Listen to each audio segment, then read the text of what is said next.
kembali ambil kesempatan untuk membaca beberapa ayat kisah mengenai kenaikan Tuhan Yesus ke surga. Ya, peringatan kenaikan Tuhan Yesus ke surga saya ambil di dalam kitab Injil Lukas pasal 24 ayatnya yang ke-46. Kita baca mulai dari ayat 46. Kata Yesus kepada mereka, ada tertulis demikian, Mesias harus menderita dan bangkit dari antara orang mati pada hari yang ketiga.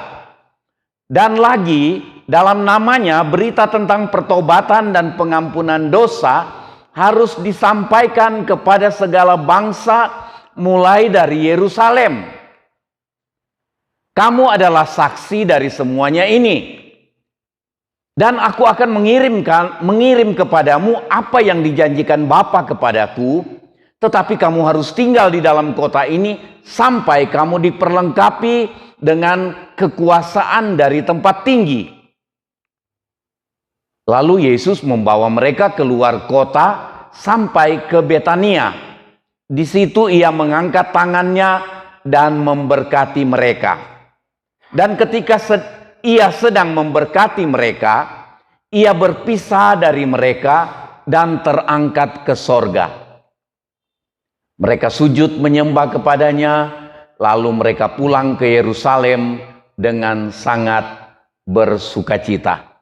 Itu sekilas mengenai saat-saat di mana Tuhan Yesus akan terangkat ke sorga. Dia masih ngobrol, bukan ngobrol biasa.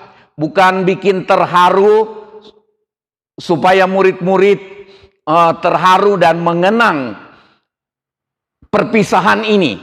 Tetapi pesan-pesan yang sangat penting di minggu kemarin, khotbah yang dibagikan kepada saudara di waktu hari Kamis, Tuhan Yesus memberi pesan-pesan penting. Kalau orang tua kita mau meninggal, atau orang-orang yang kita kasihi, orang yang kita hormati mau meninggal dan dia pesan sesuatu, itu biasanya kita ingat dan kita lakukan.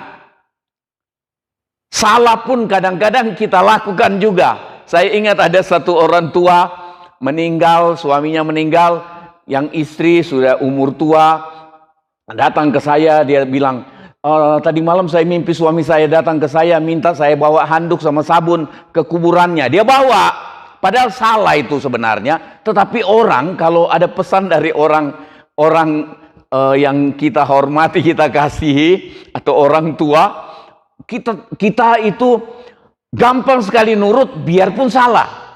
Tapi syukur Tuhan Yesus mau naik ke sorga, dia bangkit dari antara orang mati, dan dia memberi pesan yang paling benar. Pesan yang paling benar, pesan yang berguna buat murid-muridnya, dan termasuk saudara dan saya sebagai murid-murid Tuhan di akhir zaman ini. Nah, kita melihat beberapa pesan dari ayat-ayat yang sudah kita baca tadi.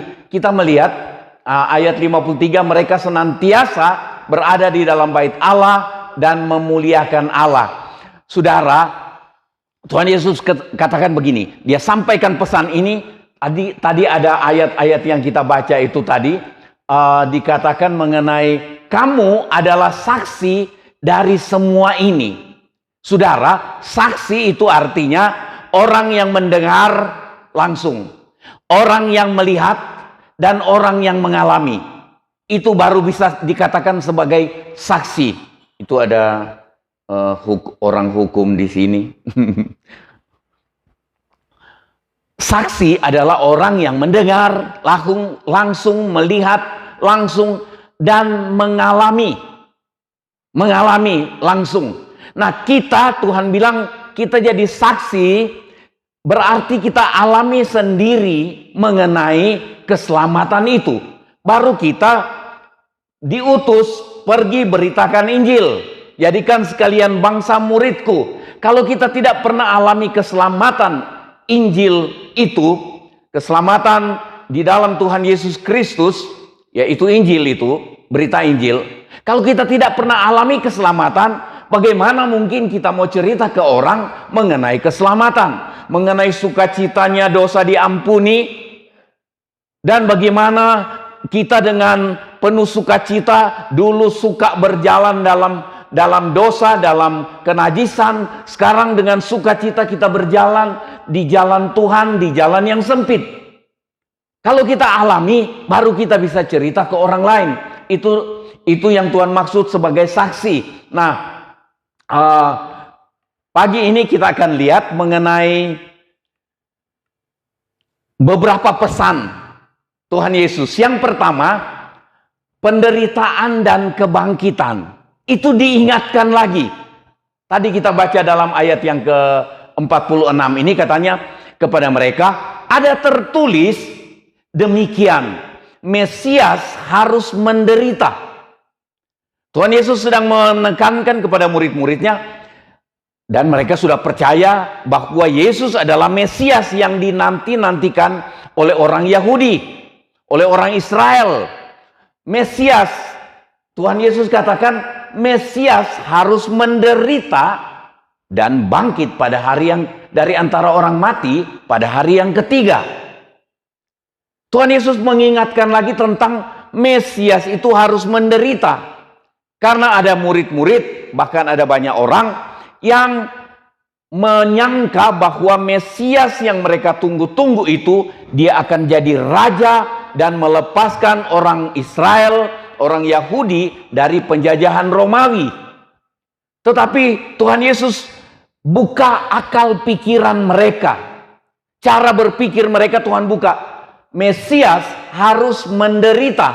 Tentunya menderita ini dari penderitaan ditangkap di Taman Getsemani, ditangkap, kemudian diadili dengan pengadilan yang tidak adil, dan kemudian disalibkan. Itu penderitaan yang Tuhan Yesus ingatkan kepada murid-murid. Dan ada kebangkitan pada hari yang ketiga. Kebangkitan dari antara orang mati. Ini berarti Tuhan mengingatkan kita, mengikut Tuhan itu bukan lolos dari penderitaan, bukan lolos dari kesukaran, tetapi ada melewati.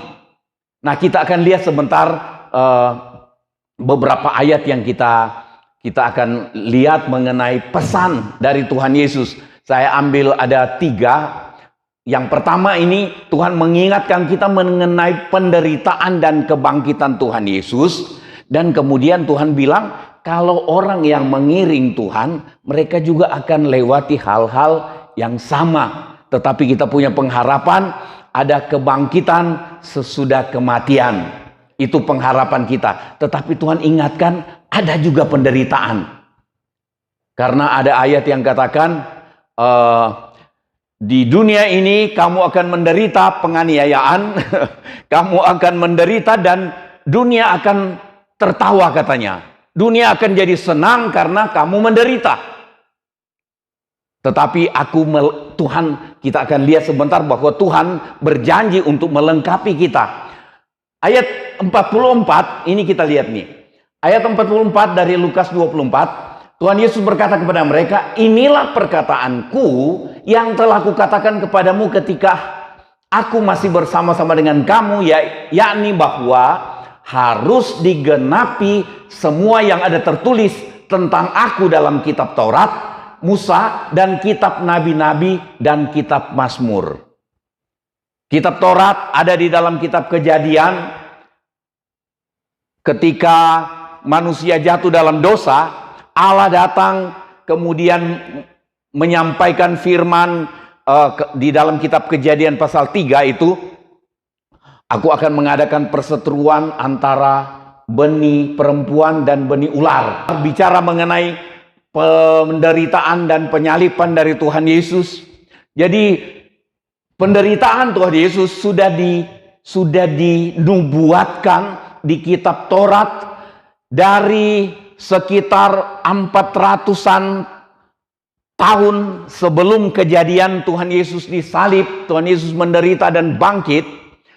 Itu sekitar 400-an atau 350-an tahun sampai sekitar 4000-an tahun lalu sudah diberitahu secara tersamar di dalam Alkitab, di dalam kitab Taurat, kemudian kitab nabi-nabi, ada kitab Nabi Yesaya, dalam Yesaya 53 ayat 4 dan 5, saya bacakan saja, ada Yesaya 53 ayat 4 dan 5, di sana dikatakan begini. Saya bacakan saja buat saudara. Dalam kitab Nabi Yesaya 53,